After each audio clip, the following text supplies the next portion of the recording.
What's up, everybody? So today is May 13th, 2025. And on this day, 6 years ago, our father Rick passed away from lung cancer at the age of 59.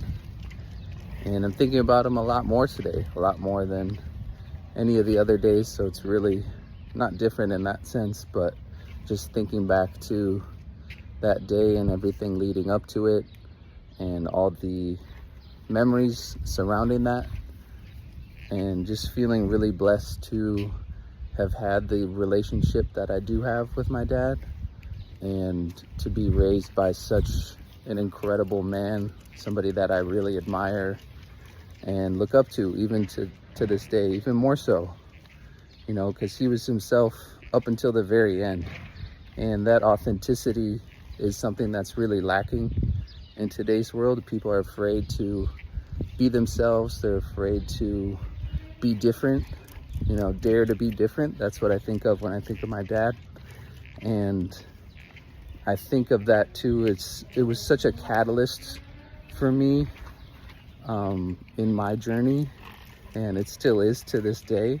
It's unfortunate that, you know, that's what it takes sometimes to really have that wake-up call and to become the person you're supposed to be. And for whatever reason, you know, that was part of my journey. And the other part of my journey too is I've had a lot of death and loss, but that's only because I've had such great relationships with my family members, and I've been so close with all of them. My papu passed away in 2013. My Thea, my great aunt, who was like another grandmother to us, passed away in 2018.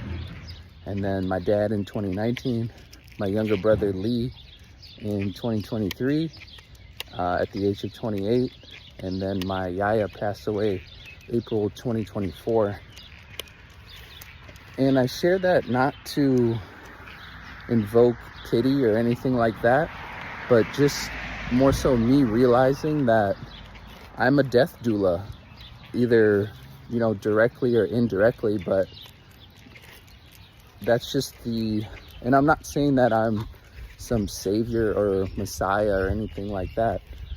I've just been dealt a particular hand of cards by Source, and every time I get hit with a card, I tell Source to hit me again. And that's what Source hits me with, is death, ultimately. And it's interesting when the people that you love pass away from the physical, because it's a death for yourself as well, is what I've realized. You know, constantly in more ego death of the old version of yourself. And there's just so many layers that keep being peeled back that you don't even realize how it's almost endless, right? And that's what it's all about getting better and walking into your potential. And that's why I take this shit so seriously too. You know, you see me training, you see me doing all this stuff, but you don't see a lot of the other things behind closed doors, you know. And I've said this before too, but life is a single player game. You know, you can have all the support in the world, and I'm grateful that I do, by family and friends and loved ones. But ultimately, it's up to you to make the most of it, no matter what's going on in your life. There's really no excuses. You know, what can you do to become better? What can you do? What can you learn today? Either about yourself or something that you're interested in or passionate about. And how can you take those things? Sorry, I'm walking Callie and she just tripped me. But what can you do to take those things and make the world a better place? Because, you know, a lot of people don't get that chance.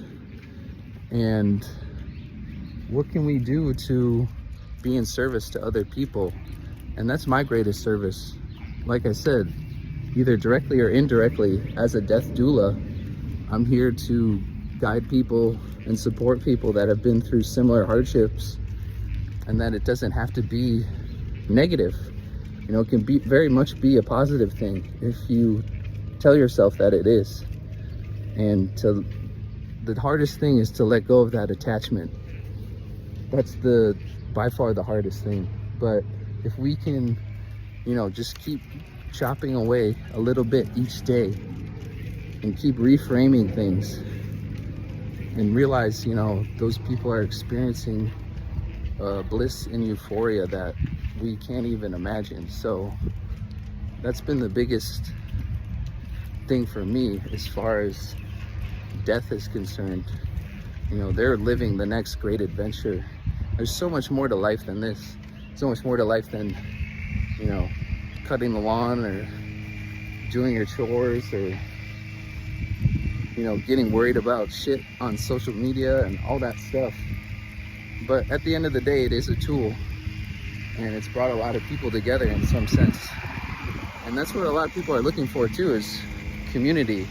And I share that because that's really what led me on my journey, and seeking out retreats and ways to better myself, because I was really going through it. But at the same time, like, I told myself that I had to eat better, I had to work out, and that just felt right to me, and to just keep moving in that way, because those are the only things that I can control, is myself and my body. So I share that with a heavy heart, of course, but also with an optimistic heart, because I can't wait until we are together again. And I know we're together right now. I can call upon them at any time, and they're guiding me, all my guardian angels. So I have an absolute squad on the other side watching over me, and that's a beautiful thing.